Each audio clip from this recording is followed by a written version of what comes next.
a patient. I'm a doctor, not a bricklayer.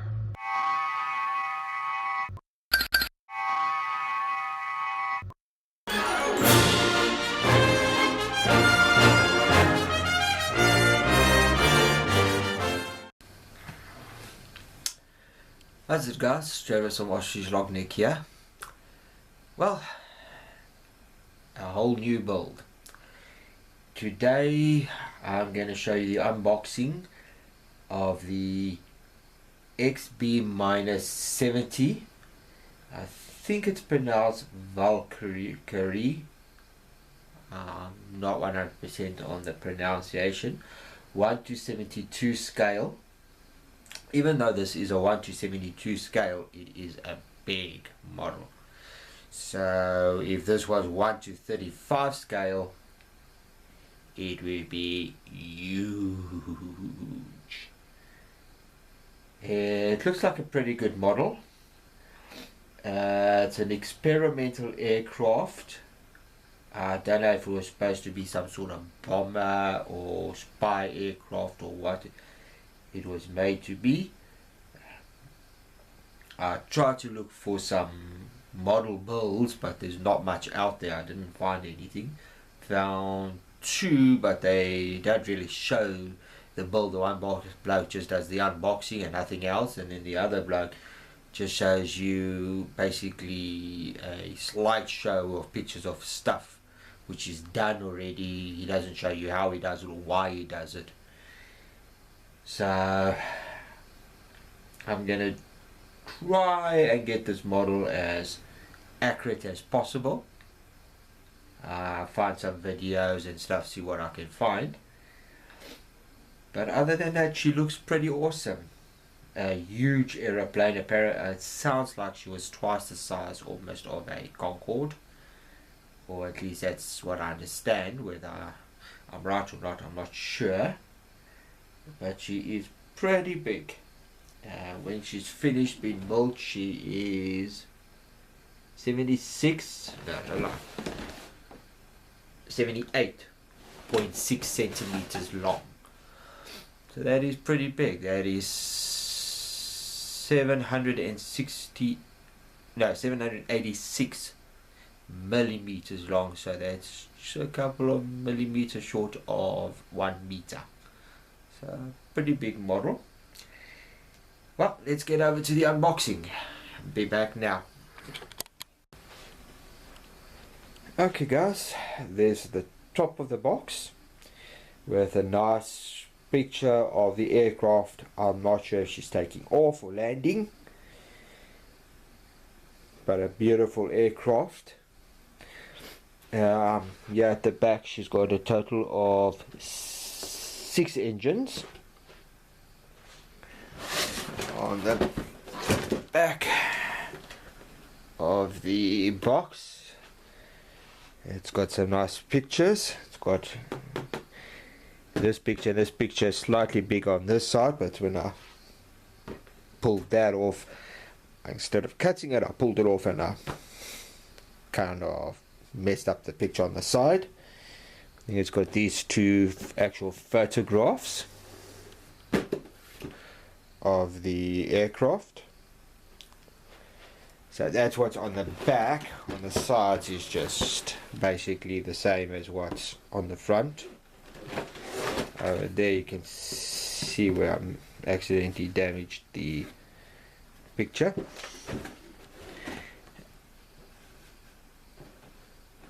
Now to the unboxing. I've already opened this box and looked at the parts. Let's go to the decal sheet first.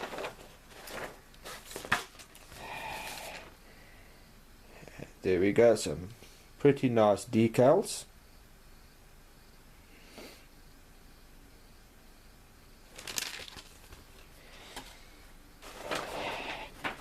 Let me leave that down there. On the first page it gives you your parts. Not a very big part count. I mean, that's one huge part. 2 parts for the wings. That piece is a part of the neck, and so on. Some parts for the wings, the front, no little parts there, but in total not a very big part count. Then you go to the next part, which shows you over there how you assemble.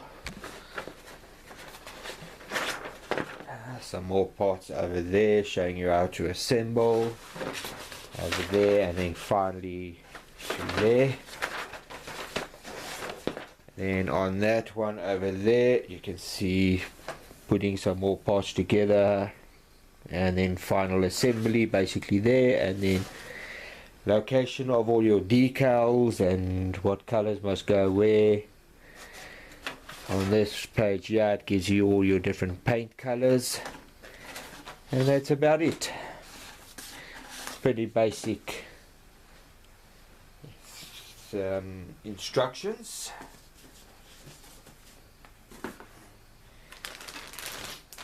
And there you can see how big the under section is.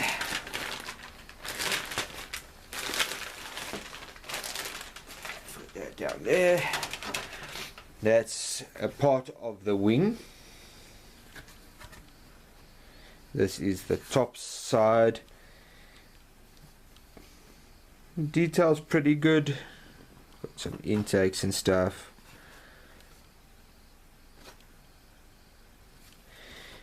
And take one of these and one of these. Okay, that's just the wrong side.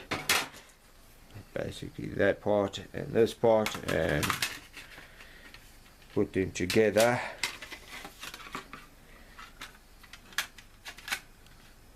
So those are the wing parts. This is the underside there. Don't know how nicely you can see. The detail's pretty good on this one. The wheels going here. Not sure what that is.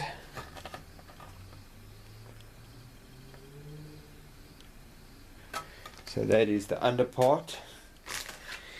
These are the neck section. They go together something like that. Then the front end of the aeroplane comes out here. So that goes on to the top of those wing parts. Wrong place.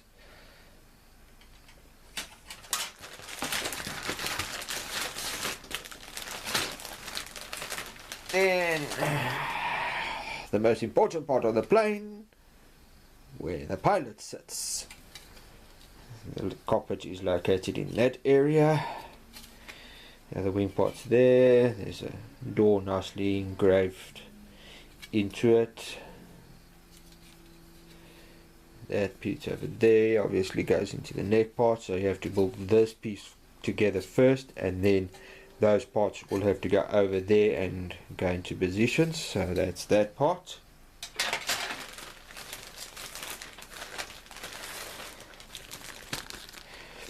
There's some pretty decent clear parts. There's two different ones. This one is more flat, as if it's in the, I think that's the takeoff position, and this is the landing position. This is the when it's on the runway, busy maneuvering, so they can see down the nose better. This is when it's in flight. You don't need to see what's going on down below you. You only need to see what's going on in front of you. Then that goes up to make it more streamlined, like the Concorde used to do. So that's the clear parts.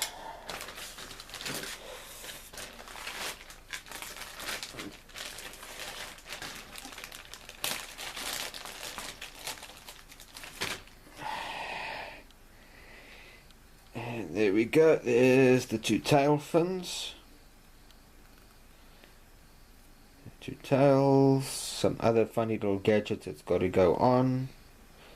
Not much on that one. There's what, 4 pieces on this sprue all together. Then the next sprue hasn't got that many parts neither.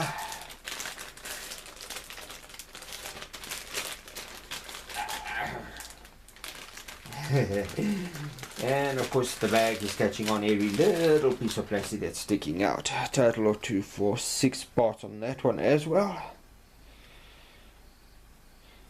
believe these are the ones that go in front, just behind the cockpit. I'm not 100% sure, but I think that's where those go. They could be the tails, I'm not sure. To be honest, I'm not 100% sure at all. So these could be the ones that go behind the cockpit, or it could be these. I'm not sure. But we'll get to that when we get to those parts. And then comes the parts with all the interesting stuff. There's some more wing parts. Some pretty nice looking landing gear. At least one of them. This is obviously two halves. Would have actually been nice if they just made it one part finished and claw. For you people that don't know what finished and claw means, it means all at one go. That's Afrikaans, finished and claw. I can't think of the English version of it. There's a whole load of wheels, some wing parts, I imagine.